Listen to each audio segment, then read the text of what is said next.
नमो बुद्धाय. जय भीम. मी तेजल खिल्लारे. लोकज्योती मराठी या यूट्यूब चॅनलमध्ये आपल्या सर्व प्रेक्षकांचे मनापासून स्वागत. मी मीनाक्षी श्याम शेवाळे, अंबरनाथ, भारतीय बौद्ध महासभेची केंद्रीय शिक्षिका आणि आपला बुद्ध धम्माचा प्रसार आणि प्रसार करणारी धम्मप्रचारिका म्हणून मी एक कार्य करते. अखंड विश्वाला शांततेचा मार्ग देणारे विश्ववंदनीय महाकारुणिक तथागत सम्यक संबुद्ध भारतीय घटनेचे शिल्पकार विश्वरत्न बोधिसत्व परमपूज्य डॉक्टर बाबासाहेब आंबेडकर, स्त्री शिक्षणाचे उद्धार करते क्रांतीबा ज्योतिबा फुले, आरक्षणाचे जनक छत्रपती शाहू महाराज, रयतेचे राजे छत्रपती शिवाजी महाराज, त्याचप्रमाणे त्यांना साथ देणाऱ्या स्वतंत्र भारतातील पहिली स्त्री शिक्षिका मुख्याध्यापिका ज्ञानज्योती सावित्रीमाई फुले, माता रमाई, माता भीमाई, राजमाता जिजाऊ, राजमाता अहिल्याबाई होळकर या विश्वातील सर्व महामानवांना आणि महामातांना मी त्रिवार वंदन करते. आणि आज आपल्या बौद्ध धम्माचा बौद्ध धम्मातील वर्षावास आपला सुरू झालेला आहे. आपल्या बौद्ध धम्मामध्ये वर्षावासाला फार महत्त्व आहे, कारण की या वर्षावासामध्ये बौद्ध भिक्खू 3 महिन्याचा वर्षावास करतात. परंतु हा वर्षावास बौद्ध भिक्खूंसाठी असतो, उपासिका आणि उपासकांसाठी नसतो. खरं जर म्हटलं तर त्यांनी या 3 महिन्याच्या याच्यामध्ये बौद्ध भिक्खूंकडून धम्मपठण करायला पाहिजे, धम्मश्रवण करायला पाहिजे. जे सांगतात त्यांच्या धम्म आपण ग्रहण करायला पाहिजे. म्हणून उपासिकांनी 3 महिन्याच्या या कालावधीमध्ये धम्म ग्रहण करण्याची खूप मोठी संधी आपल्या उपासकांना मिळत असते आणि त्या संधीचा फायदा आपण उपासक आणि उपासिकांनी घ्यायला पाहिजे. इतर देशामध्ये जर आपण बघितलं, बौद्ध राष्ट्रांमध्ये तर बौद्ध धम्मातील या वर्षावासाला फार मोठं महत्त्व आहे आणि तिथले लोक थायलंड, म्यानमार, बर्मा या देशातील लोक या बौद्ध धम्माच्या 3 महिन्याच्या वर्षावासामध्ये खूप सुंदर आचरण करतात आणि विहारामध्ये जाऊन धम्म ग्रहण करतात भंतेंच्या हस्ते. आणि भंतेंना आपल्या सहकुशीने आपल्याला जेवढी दानपारमिता या 3 महिन्यामध्ये करता येईल तेवढी दानपारमिता या 3 महिन्यामध्ये वर्षावासाचा उपासक आणि उपासिकांनी करायला पाहिजे आणि तेवढंच पुण्यकर्म आपल्याला लाभतं. आता या बौद्ध धम्मातील वर्षावासामधील सम्यक मार्ग तथागतांनी आपल्याला सम्यक मार्ग सांगितलेला आहे. परंतु सम्यक म्हणजे आपण जसं आचरण करतो, कारण की बौद्ध धम्म हा विश्वामध्ये असा आहे की आचरणशील धम्म आहे. आपण जसं आचरण करणार तसं त्याचं आपल्याला फळ मिळणार, कारण की या धम्मामध्ये विज्ञानावर हा आधारित धम्म असल्यामुळे याच्यामध्ये कुठलंही कर्मकांड, जादूटोणा, अंधविश्वास याच्यावर विश्वास नाही. आपण केलेल्या कर्माचे फळ आपल्याला इथेच करायचे आहेत आणि इथेच फेडायचे आहेत, असा हा विज्ञानवादी धम्म तथागतांनी आपल्याला 2500 वर्षापूर्वीच दिलेला आहे. आणि हा बौद्ध धम्म संपूर्ण विश्वामध्ये हळूहळू का होईना परंतु प्रसारत आहे. आणि याच बौद्ध धम्माचं आचरण आपण या 3 महिन्यामध्ये करायला पाहिजे. तर आजचा माझा विषय आहे की बौद्ध धम्मामध्ये तथागतांना जेव्हा सम्यक संबोधी प्राप्त झाली त्यावेळेस त्यांनी प्राप्त झाल्यानंतर त्यांना असा प्रश्न पडला की मला जी संबोधी ते ज्ञान प्राप्त झालं ते मी कोणाला सांगू, जगाला सांगू की नको सांगू, लोक याचा उपयोग करणार की नाही करणार, मोठा प्रश्न पडला. तेव्हा त्यांना असं लक्षात आलं की त्यांच्यासोबत ज्यावेळेस ते 5 परिवारजक होते त्या परिवारजकांना कदाचित मी माझा धम्म उपदेश करावा म्हणून त्यांच्या मनामध्ये कल्पना आली. आणि ते सारनाथ इथे आषाढी पौर्णिमेला त्या पंचवर्गीय भिक्खूकडे गेले आणि तिथे त्यांनी पहिला धम्माचा उपदेश त्यांना केला. म्हणजे जगामध्ये असा हा धम्म आहे, तो धम्माचा पहिला उपदेश त्यांनी त्या पंचवर्गीय भिक्खूंना केल्यानंतर ते खूप उल्हासित झाले, आनंदित झाले की आजपर्यंत आम्हाला हा धम्म असा आहे याचं कोणीही उपदेश केलेला नव्हता आणि कोणीही आम्हाला आजपर्यंत सांगितलेलं नव्हतं. आणि त्यानंतर ते 5 बौद्ध भिक्खू जे सारनाथ इथे होते ते 5 पहिले भिक्खू तथागतांच्या धम्मामध्ये संघामध्ये सामील झाले आणि इथूनच तथागतांचा भिक्खू संघ वाढत गेला. तर जसा जसा आपण बौद्ध धम्म म्हटलं की आपल्या आचरणानेच आपल्याला सिद्ध करायचं असतं. सम्यक संबुद्धांनी या जगामध्ये दुःख आहे, परंतु दुःख कसं निर्माण होतं हे आपल्या मनातूनच निर्माण होतं. दुःखाचं कारण, दुःख निवारण हे आपण स्वतःच त्या दुःखातून कसं बाहेर पडायचं याचं निवारण, याचा उपदेश तथागतांनी आपल्या बौद्ध भिक्खूंना सांगितलं. आणि त्याचप्रमाणे धम्म ज्यावेळेस बाबासाहेबांनी 1956 मध्ये बुद्ध आणि त्याचा धम्म या ग्रंथाचं लिखाण केलं, त्या ग्रंथामध्ये सुद्धा बाबासाहेबांनी बौद्ध धम्माचं सुंदर आणि असं समजेल असं विश्लेषण साध्या सोप्या भाषेमध्ये त्यांनी या ग्रंथामध्ये केलेलं आहे. आणि या ग्रंथाच्या माध्यमातून वर्षावासामध्ये प्रत्येक बौद्ध विहारामध्ये किंवा जिथे जिथे ज्यांना जसं पडेल तसं भिक्खूंना बोलवून संघदान भिक्खूंना दान करून त्यांच्याकडनं धम्म श्रवण करण्याची संधी आपल्या उपासक आणि उपासिकांना लाभत असते. तर त्याचप्रमाणे ज्याप्रमाणे या वर्षावासामध्ये तथागतांनी आपला जो सम्यक मार्ग सांगितला, तो सम्यक मार्ग म्हणजे आचरणशील सम्यक मार्ग, रोजच्या जीवनातून आपल्याला तो मार्ग अवलंब आणि रोज आपण दैनंदिन जीवनामध्ये ते आचरणात आणत असतो, परंतु कशा प्रकारे आणायचं याचा आपल्याला माहिती नसतं. आणि याचीच माहिती तथागतांनी आपल्याला या धम्मामधून सांगितलेली आहे. आता तथागतांनी सम्यक मार्ग 8 प्रकारचे सांगितलेले आहेत. त्याच्यामध्ये त्यांनी पहिला सम्यक मार्ग त्यालाच आर्य अष्टांगिक मार्ग म्हणतात. या आर्य अष्टांगिक मार्गाचे 3 भागामध्ये विभाजन झालेले आहे. एक म्हणजे प्रज्ञा, दुसरं शील आणि तिसरं करुणा. प्रज्ञामध्ये सम्यक दृष्टी येते, सम्यक कर्मांत येतं आणि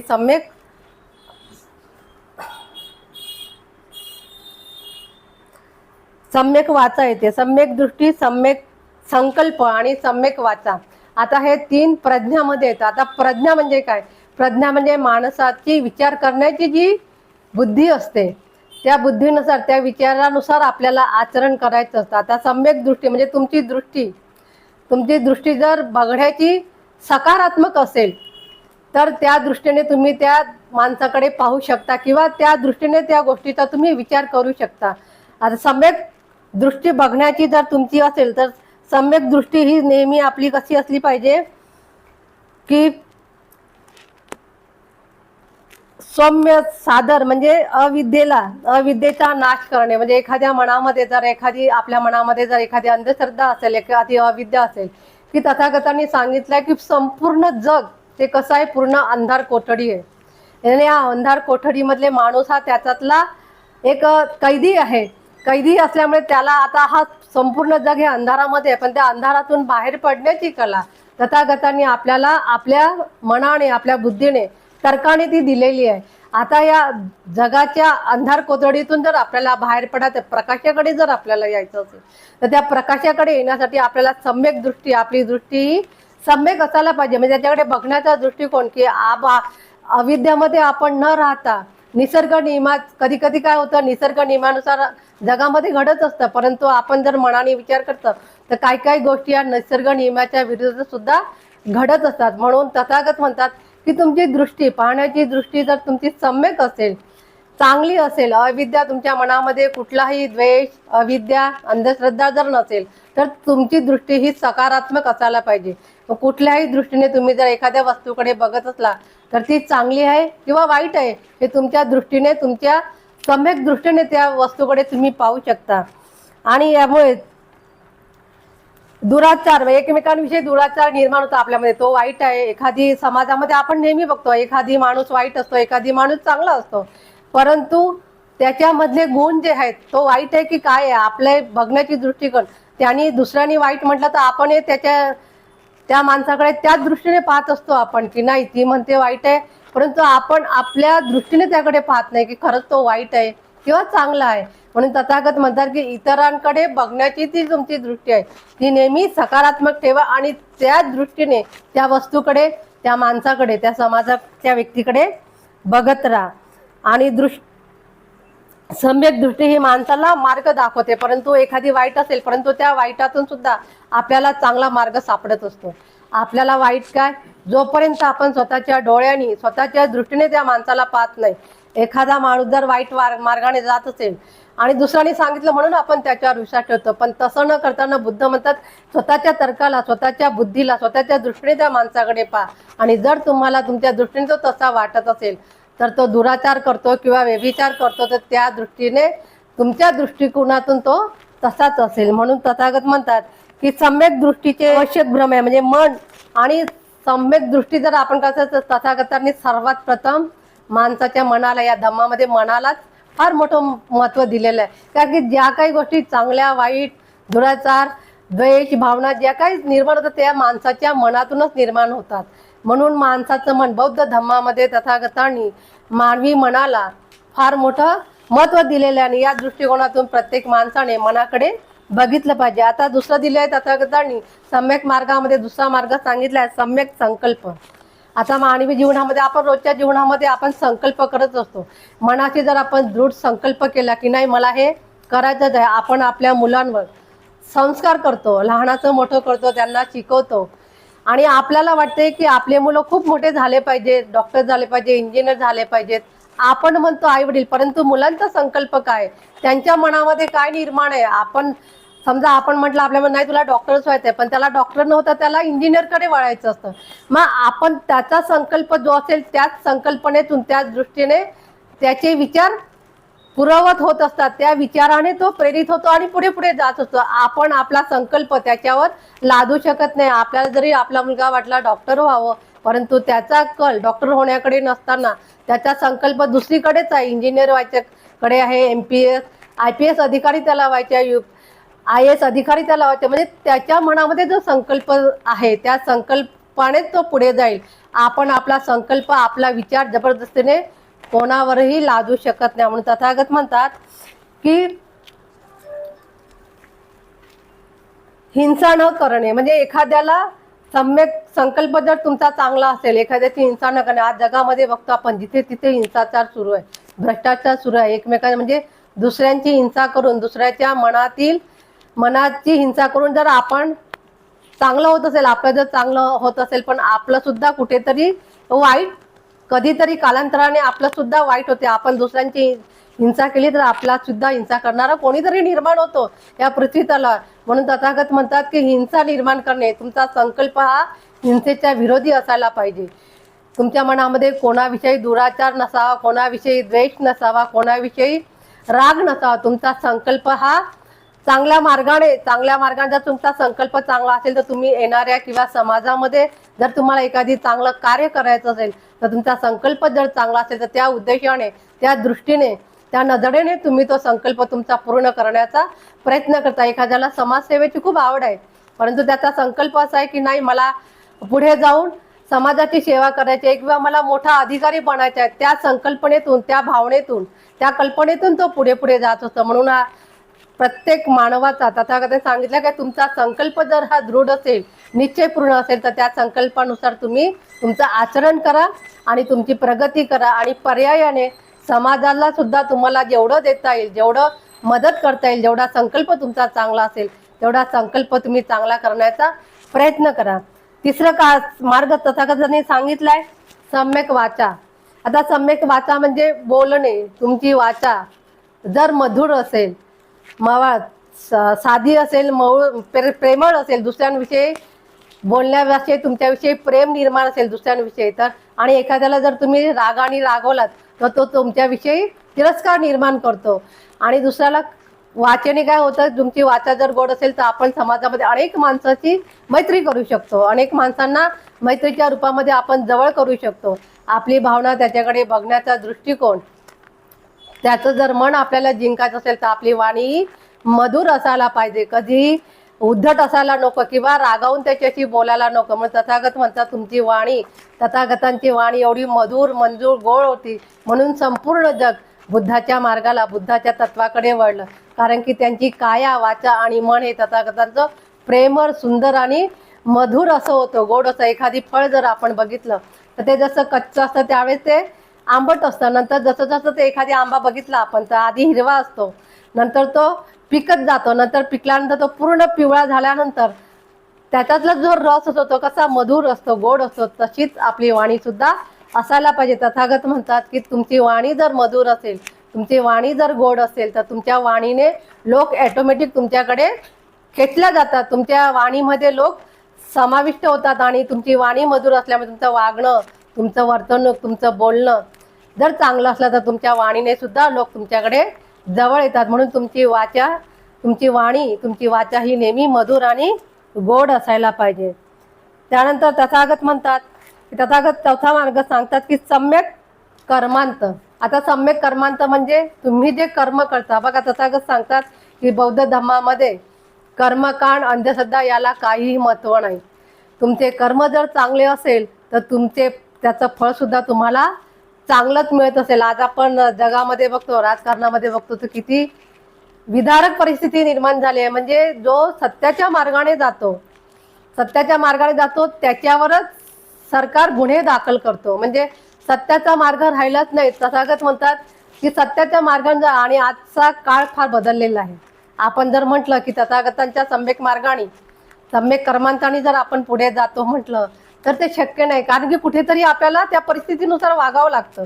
आज जगामध्ये सुंदर उदाहरण द्यायचं झालं तर अभिजित दिपकेचं आपण 20 जुलैचं ते उदाहरण देता येईल. कारण की जो मुलगा मुलांच्या शिक्षणासाठी झटतो, सम्यक मार्गाने सम्यक कर्माने तो विचार करतो, त्याच्यावरच सरकार गुन्हे दाखल करतो.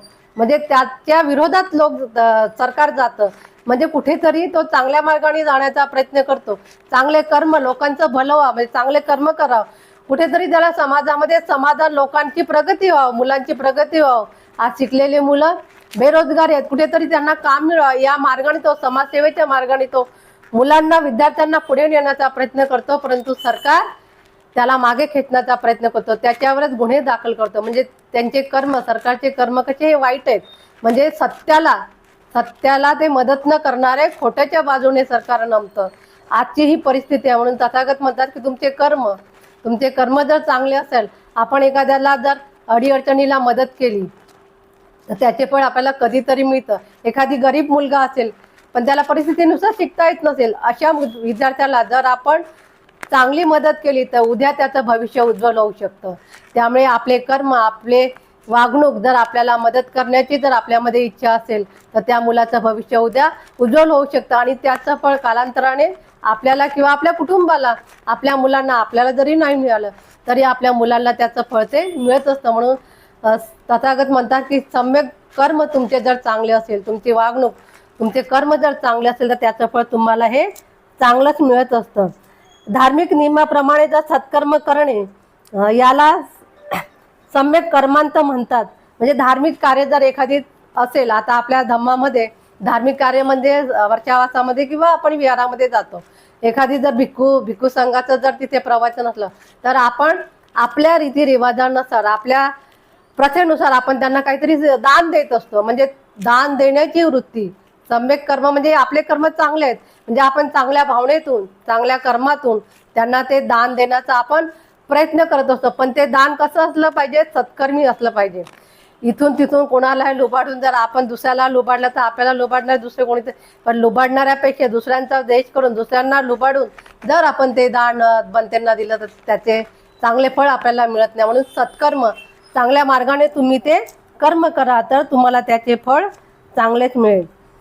त्यानंतर सम्यक आजीविका. सम्यक आजीविका म्हणजे धार्मिक श्रद्धेने आपले जीवन व्यथित करणे. आता सम्यक आजीविका, तुमची आजीविका कशा, रोजच्या जीवनामध्ये तुम्ही जीवन जगता, कशा प्रकारे जगता, सम्यक मार्गाने जगता की म्हणजे सत्याने जगता की दुसऱ्यांना लुबाडून जर तुम्ही तुमची आजीविका करत असेल तर त्याचं फळ तुम्हाला मिळणार नाही. दुसऱ्याला लुबाडून, दुसऱ्यांचं वाईट करून आपलं जर चांगलं करण्याचा प्रयत्न करत असेल तर हे सम्यक आजीविका नाही. सम्यक आजीविका करताना त्याच आजीविकेतून तुमचं आणि तुमच्या कुटुंबाचं जीवन हे चांगल्या मार्गाने जावं अशी तुम्ही तुमची आजीविका, रोजच्या जीवनातली जीविका असायला पाहिजे. आई वडील आपले रोज कामाला जातात, संध्याकाळी येतात, परंतु ते कशी जीविका करतात, त्यांचं कार्य कसं करतं दिवसभरामध्ये, ते काही दुसऱ्यांना लुबाडून ज्यांची जी सेवा आहे ते रोज त्या मार्गाने, आजीविकेच्या मार्गाने म्हणजे सम्यक मार्गाने ते आपलं जीवन, पैसे कमवतात आणि त्या सम्यक आजीविकेच्या मार्गावर आपल्या कुटुंबाची ते गुजराण करत असतात. म्हणून तथागत म्हणतात की तुमची आजीविका, तुमचं कार्य, तुम्ही जे कमवता, धार्मिक असो किंवा इतर कुठले असो, ते तुमचं सम्यक आजीविका, दैनंदिन जीवनामध्ये तुम्ही ते काम करता ते तुमचं सम्यक आजीविकेच्या मार्गानेच असलं पाहिजे. कुणालाही लुबाडून, कुणालाही फसवून, कोणालाही लुबाडून किंवा कुणालाही फसवून तुम्ही ती आजीविका करू शकत नाही. त्याला सम्यक आजीविका म्हणू शकत नाही आपण. म्हणून तथागत म्हणतात की सम्यक आजीविका तुमच्या दैनंदिन जीवनामध्येही सम्यक मार्गानेच झाली पाहिजे. त्यानंतर तथागत म्हणतात की सम्यक व्यायाम. सम्यक व्यायाममध्ये चांगले प्रयत्न करणे. एखादी काम जर आपल्याला करायचं त्यासाठी आपल्याला आटोकात प्रयत्न करायला पाहिजे.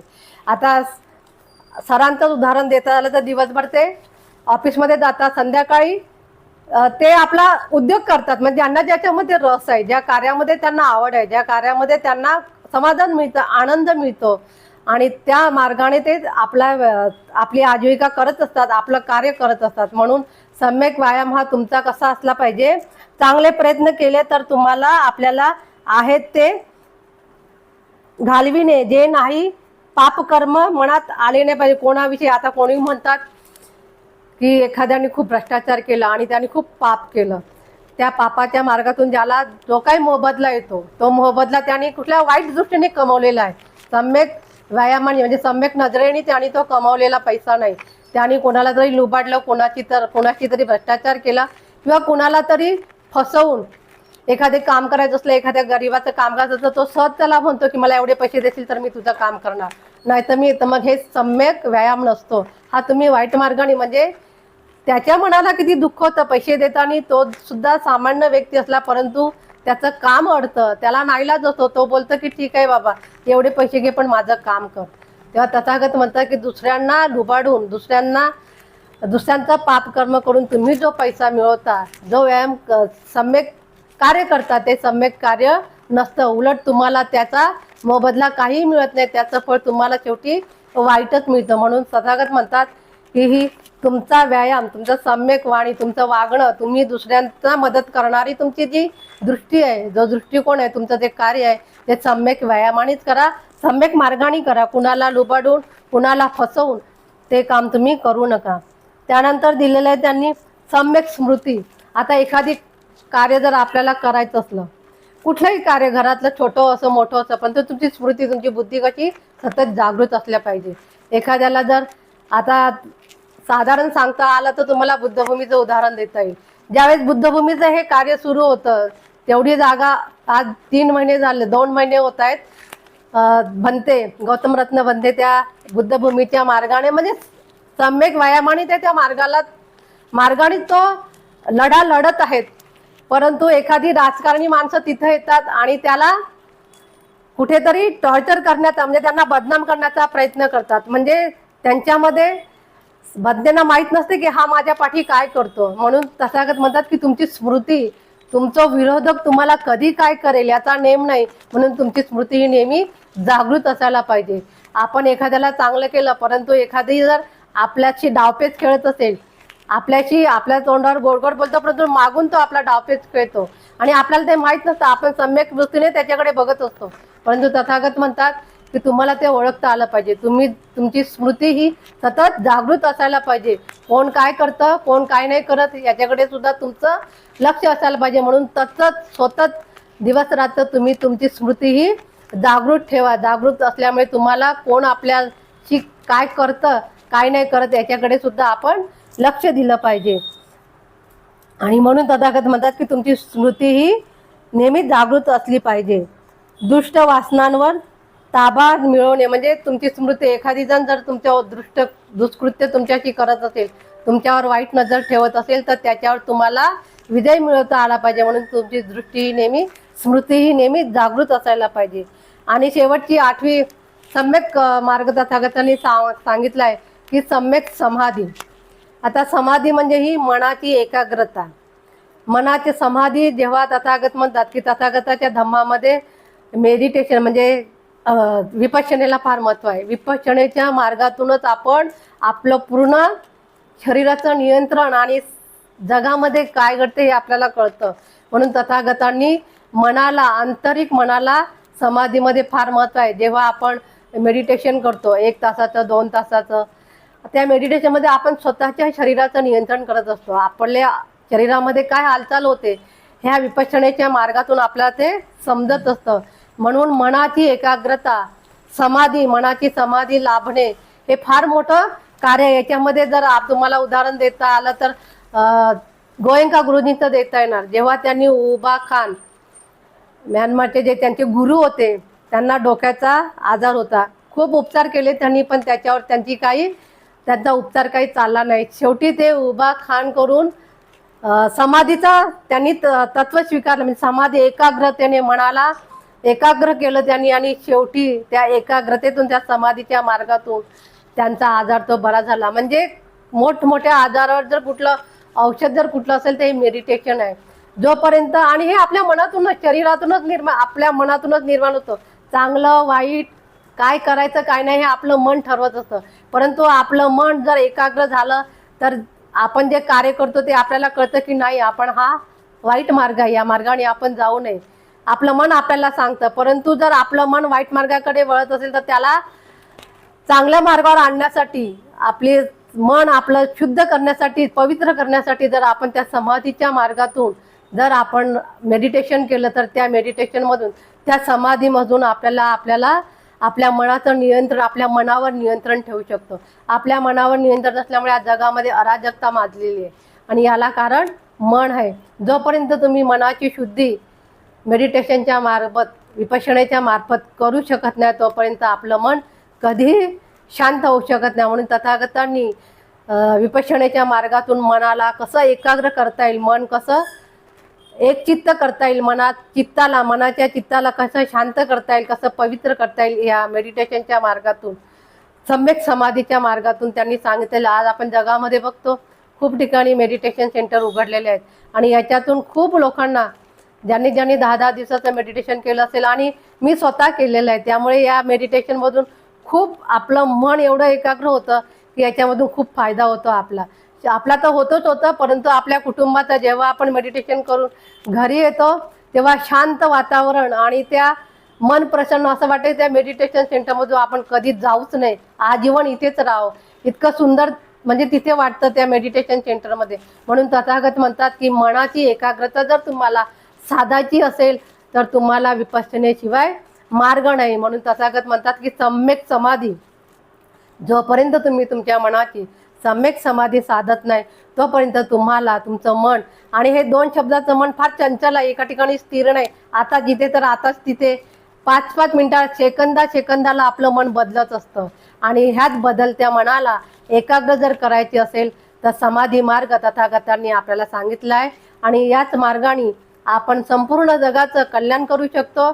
आपल्या मनाचं, आपल्या कुटुंबाचं, आपल्या समाजाचं सुद्धा आपण या समाधीच्या मार्गातून कल्याण करू शकतो. असे हे सम्यक मार्ग तथागतांनी आर्य अष्टांगिक मार्गातून आपल्याला दिलेले आहेत आणि हे रोजच्या जीवनातले आहेत.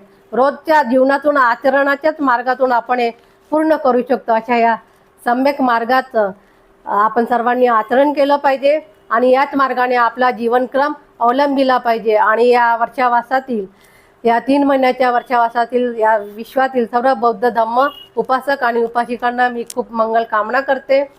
आणि आपण मला जी बोलायची इथे तथागतांच्या ज्या सम्यक मार्गावर जे बोलायचे 2 शब्द बोलायची जी संधी प्राप्त करून दिली, त्यांचेसुद्धा मी या लोकज्योती यूट्यूब चॅनलचे खूप खूप आभार मानते आणि इथेच थांबते. नमो बुद्धाय, जय भीम. धन्यवाद. आमचे असेच नवनवीन व्हिडिओज पाहण्यासाठी लोकज्योती मराठी या यूट्यूब चॅनलला सबस्क्राईब करायला विसरू नका.